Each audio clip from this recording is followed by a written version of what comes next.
जब भी भारत में स्त्री शिक्षा की बात होती है, एक नाम सबसे पहले सामने आता है, वह है सावित्रीबाई फुले जी का। उन्होंने उस समय शिक्षा की मशाल उठाई जब लड़कियों का स्कूल जाना पाप समझा जाता था और उस मशाल का पहला उजाला जिस स्थान से उमड़ उठा था, वह था भीड़ेवाला का पहला बालिका विद्यालय पुणे।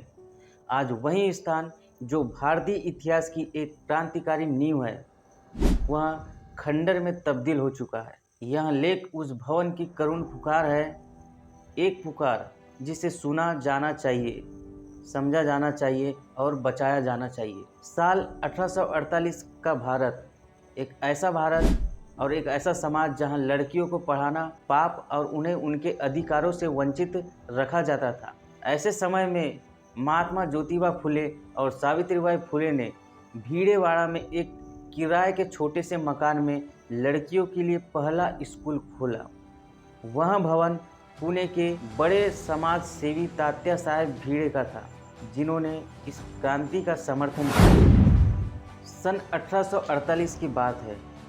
पुणे की गलियों में एक छोटी सी बच्ची रोते हुए अपने घर लौट रही थी। उसका नाम था रामूबाई। उसके हाथों में किताब थी और उसके कपड़ों पर कीचड़ के छींटे। कुछ लोगों ने उस पर पत्थर फेंके थे क्योंकि वह एक लड़की होकर पढ़ने स्कूल गई थी। पर उसे रोकने के लिए जो समाज पूरी ताकत से खड़ा था, उसके सामने एक औरत चट्टान बनकर खड़ी थी। वह थी सावित्रीबाई फुले। सावित्रीबाई खुद भी बाल विवाह का शिकार बनी थी। उन्हें भी समाज ने सीमित जीवन जीने की शिक्षा दी थी, लेकिन जब उनके पति महात्मा ज्योतिबा फुले ने उन्हें पढ़ाना शुरू किया, तब उनके अंदर ज्वाला जल उठी। वह ज्वाला थी ज्ञान की, समानता की और इंसानियत की। उन्होंने भारत की पहली बालिका विद्यालय की नींव रखी, पहली महिला अध्यापिका बनी और पहली बार किसी महिला ने समाज से कहा, लड़की भी इंसान है। सावित्रीबाई जब स्कूल जाती थी तब लोग उन पर गोबर फेंकते थे, पत्थर मारते थे, पर वह नहीं रुकी। एक जोड़ी साड़ी अलग से ले जाती थी, स्कूल पहुंचकर बदल लेती थी।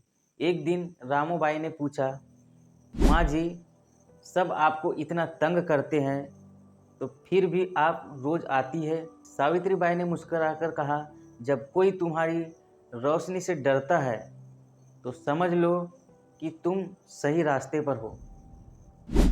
जब प्लेग फैला, लोग अपनों को भी छोड़ने लगे थे। सावित्रीबाई बीमारों की सेवा में दिन रात लगी रही।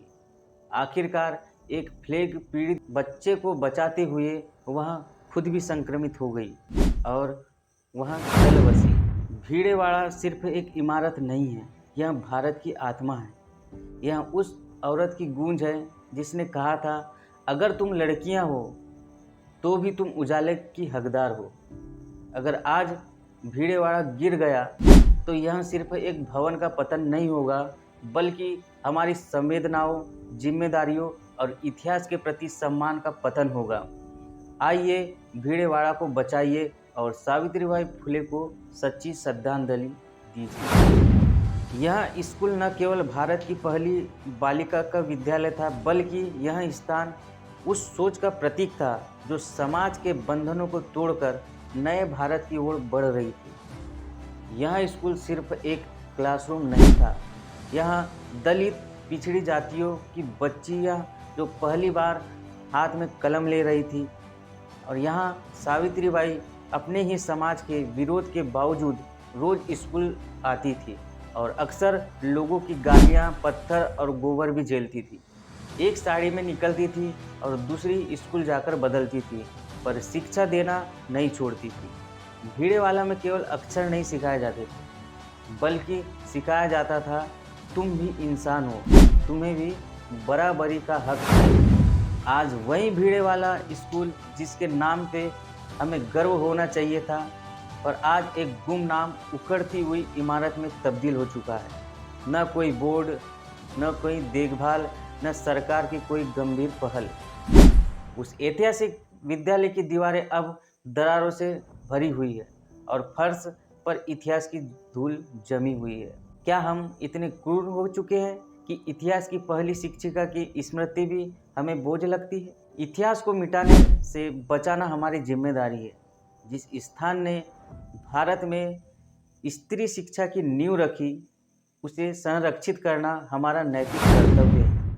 जब बच्चियां भिड़ेवाला जाकर देखेगी कि एक औरत ने सब कुछ सहकर उन्हें पढ़ने का हक दिलाया, तो वे भी अपने सपनों के लिए लड़ना सीखेगी। हमारी प्रार्थना है सरकार से, समाज से और प्रत्येक जागरूक नागरिक से कि भिड़ेवाला को राष्ट्रीय धरोहर घोषित किया जाए, उनका संरक्षक, पुनर्निर्माण और संग्रहालय के रूप में विकास किया जाए।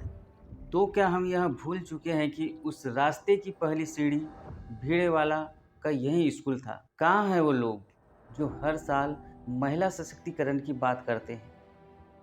कहाँ है वो प्रशासन जो हर धरोहर को संजोने की बात करता है?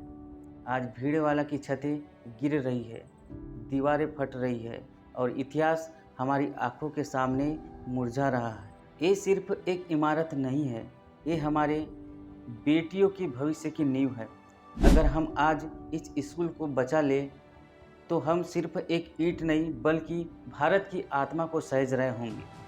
आइए सिर्फ सावित्रीबाई को फूल चढ़ाने की जगह उनकी बनाई पहली पाठशाला को बचाए। आज हम ऐसे दौर में खड़े हैं जहां महिला सशक्तिकरण और समानता जैसे शब्द खूब बोले जा रहे हैं। हम हर साल 3 जनवरी को सावित्रीबाई फुले जयंती मनाते हैं, उनके चित्रों पर मालाएं चढ़ाते हैं, भाषण देते हैं और स्कूलों में कार्यक्रम करते हैं। लेकिन क्या कभी हमने सोचा है कि जहां से उनके सपनों की शुरुआत हुई वह स्थान था भिड़ेवाला। भिड़ेवाला आज किस हाल में है? क्या हम इतना भी नहीं कर सकते कि अपने नायकों की विरासत को बचा लें? अगर आज भिड़ेवाला ढह गया तो यह सिर्फ एक इमारत नहीं गिरेगी, बल्कि सावित्रीबाई का संघर्ष और ज्योतिबा फुले की सोच और भारत के शिक्षा परत पुनर्जागरण की जड़ें हिल जाएगी। हम हर वर्ष नारी शक्ति का उत्सव मनाते हैं, पर जिस स्त्री ने पहली बार भारत में स्त्री शिक्षा की मशाल जलाई, क्या हम उसकी याद को मिटने देंगे? भिड़ेवाड़ा को बचाना एक इमारत को बचाना नहीं है, बल्कि भारत की आत्मा को संरक्षित करना है। आइए हम सब मिलकर यह संकल्प ले, जब तक भिड़ेवाला पुनर्जीवित नहीं होगा तब तक हमारी श्रद्धांजलि अधूरी है। सावित्रीबाई और ज्योतिबा फुले की अमर विरासत को मरने मत दीजिए, उसे जीने दीजिए।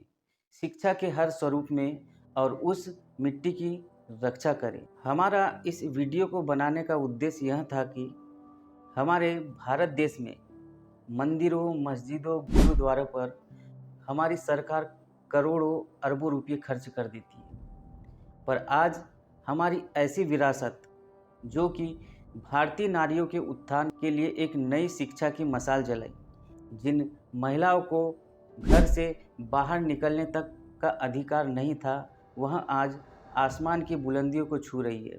ज़रा सोचिए, अगर पुणे का भिड़ेवाला स्कूल नहीं होता तो क्या हमारी बहन बेटियों को आज उन ऊंचाइयों को छू पाती? मेरा हर माताओं बहनों से निवेदन है कि जानो उस महान शक्ति को जिन्होंने सबसे पहले महिलाओं के लिए स्कूल खोला। आज हमारी माताएं बहनों को सावित्रीबाई का नाम तक पता नहीं।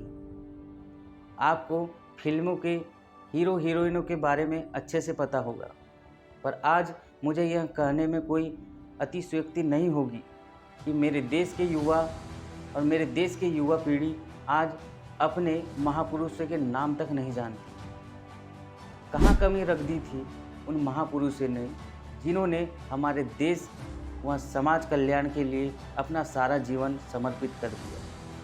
क्या इसीलिए उन लोगों ने हमारे लिए अपना सर्वस्व न्यौछावर कर दिया कि हमारी आने वाली पीढ़ियां हमारी अपनी विरासत को खो दे? मेरे समाज के युवाओं, आप लोगों को जागना होगा, अपनी इस विरासत को पहचानना होगा, अपने महापुरुषों के योगदानों को संजोए रखना होगा। आज के लिए बस इतना ही। ऐसे ही वीडियो देखने के लिए बने रहे मेरे चैनल वैद्यराज एजुकेशन के साथ। धन्यवाद।